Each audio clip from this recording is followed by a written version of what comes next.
दोस्तों हॉन्टेड समय लेकर आया अपनी नई सीरीज जिसका नाम है फैक्ट समय। इस सीरीज में हम आपको दुनिया की कुछ ऐसी रहस्यमयी जानकारियाँ देंगे जो शायद आपने पहले कभी ना सुनी हो। तो दोस्तों देरी किस बात की, लेट्स बिगिन द जर्नी।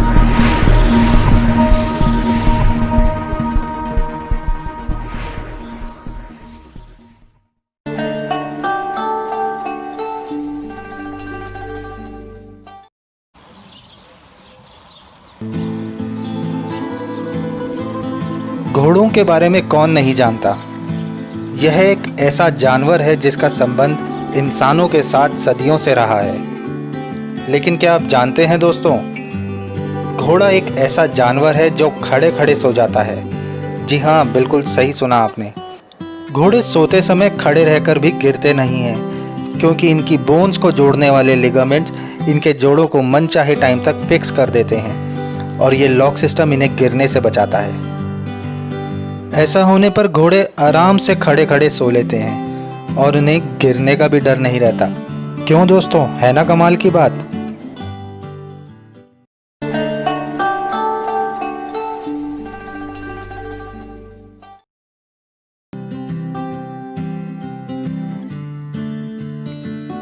दोस्तों ताश का खेल यूं तो सदियों से चला आ रहा है और तब से अब तक ताश के कई रूप भी बदल चुके हैं।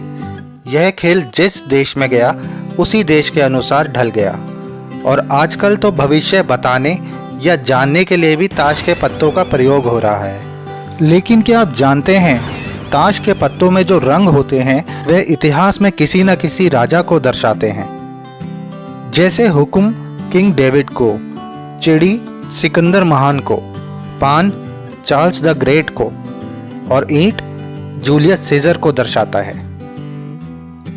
तो दोस्तों नेक्स्ट टाइम आप जब भी किसी के साथ ताश खेलें तो अपने सामने वाले से यह सवाल जरूर पूछना।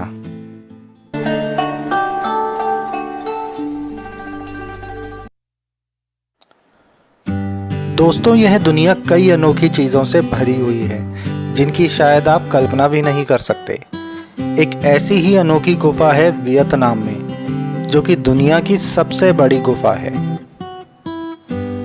हम बात कर रहे हैं हैंगसोंगडुंग नाम की गुफा की। तो आइए जानते हैं इसके बारे में। इस गुफा के अंदर पेड़ पौधों से लेकर जंगल, बादल और नदी जैसी सभी चीजें आपको देखने को मिल जाएंगी। इस गुफा की खोज साल 1991 में हो खान नाम के एक स्थानीय शख्स ने की थी। लेकिन उस वक्त पानी की भयंकर गर्जना और गुफा में घोर अंधेरा होने की वजह से कोई भी अंदर जाने की हिम्मत नहीं जुटा पाया था और इस वजह से 18 साल बाद यानी 2009 तक लोग इस गुफा से अनजान रहे। साल 2009 में ब्रिटिश केव रिसर्च एसोसिएशन ने अभियान चलाकर पहली बार हैंगसोंगडुंग की एक झलक दुनिया को दिखाई। लेकिन लोग अभी भी दुनिया की इस अनोखी गुफा के पूरे दृश्य से वंचित थे और इसकी वजह थी एक दीवार। वहीं वैज्ञानिकों ने 2010 में 200 मीटर ऊंची दीवार को पार कर गुफा के अंदर जाने का रास्ता पता लगाया। वियतनाम के जंगलों में मौजूद ये गुफा वियतनाम की पिछली सबसे बड़ी गुफा से भी लगभग 5 गुना अधिक बड़ी है। आपको यह जानकर हैरानी होगी दोस्तों, ये गुफा 9 किलोमीटर लंबी, 200 मीटर चौड़ी और 150 मीटर ऊंची है। हर साल टूरिस्ट अगस्त के महीने से पहले ही गुफा में जाकर लौट आते हैं, जिसके लिए उन्हें 6 महीने की ट्रेनिंग भी दी जाती है।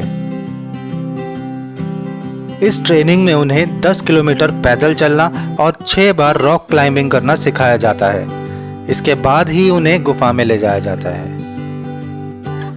और दोस्तों इस गुफा के अंदर जाने के लिए टिकट, जो कि लगभग 2 लाख रुपए प्रति व्यक्ति है, लेनी पड़ती है।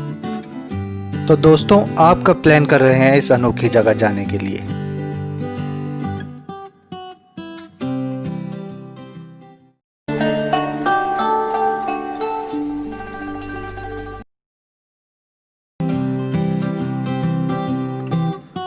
दोस्तों गर्मियों में ठंडा पानी पीना किसे पसंद नहीं होता, लेकिन पानी ठंडा ना हो तो हमें उसमें आइस डालनी पड़ती है और अगर फ्रिज में आइस भी ना हो तो हमें उसे जमाने में घंटों लग जाते हैं। अगर ये परेशानी चुटकियों में हल हो जाए तो दोस्तों, क्या आप जानते हैं ठंडे पानी की अपेक्षा गर्म पानी ज़्यादा तेज़ी से बर्फ़ में बदलता है? जी हाँ, सही सुना आपने, और इसे एम्पेम्बा इफ़ेक्ट कहते हैं। इस इफ़ेक्ट का नाम एराइस्टो पेम्बा के नाम पर रखा गया है, जिन्होंने इसकी खोज 1963 में की थी। दरअसल उन्होंने अपनी रिसर्च में यह पता किया कि अगर आइसक्रीम के मिक्सचर को फ्रीजर में ठंडा करके रखने की बजाय सीधे ही गर्म मिक्सचर को फ्रीजर में रखें तो वह ज़्यादा जल्दी जम जाता है। इसलिए इसे एम्पेम्बा इफ़ेक्ट कहते हैं। दोस्तों, वैसे तो एम्पेम्बा इफ़ेक्ट को एक्सप्लेन करने के लिए बहुत सी हाइपोथेसिस दी गई हैं, लेकिन हम बात करेंगे उनमें से कुछ के बारे में। पहले नंबर पे है द इवेपोरेशन हाइपोथेसिस। दोस्तों, इसके अकॉर्डिंग गर्म पानी ठंडे पानी से ज़्यादा जल्दी इवेपोरेट होता है, जिसकी वजह से गर्म पानी का ज़्यादा मास एनवायरनमेंट में लॉस हो जाता है और गर्म पानी को जमने के लिए कम हीट लूज करनी पड़ती है। या हम यूँ भी कह सकते हैं कि गर्म पानी ठंडे पानी से ज़्यादा जल्दी फ्रीज हो जाएगा। दूसरे नंबर पे है कन्वेक्शन। एक्चुअली गर्म पानी में मॉलिक्यूल्स घूम रहे होते हैं, तो यह भी एक रीज़न है कि गर्म पानी जल्दी आइस बन जाता है, क्योंकि मॉलिक्यूल्स स्थिर नहीं होते। और तीसरे नंबर पे है फ्रॉस्टिंग। ठंडे पानी में मॉलिक्यूल्स कम मूव करते हैं और इस वजह से ठंडे पानी के टॉप से आइस बनना शुरू होती है, लेकिन इसके अपोजिट गर्म पानी में आइस नीचे से या साइड से बननी शुरू होती है और इसलिए जल्दी बन जाती है। तो दोस्तों, आप यह एक्सपेरिमेंट अपने घर में कब कर रहे हैं, हमें कमेंट करके ज़रूर बताइएगा।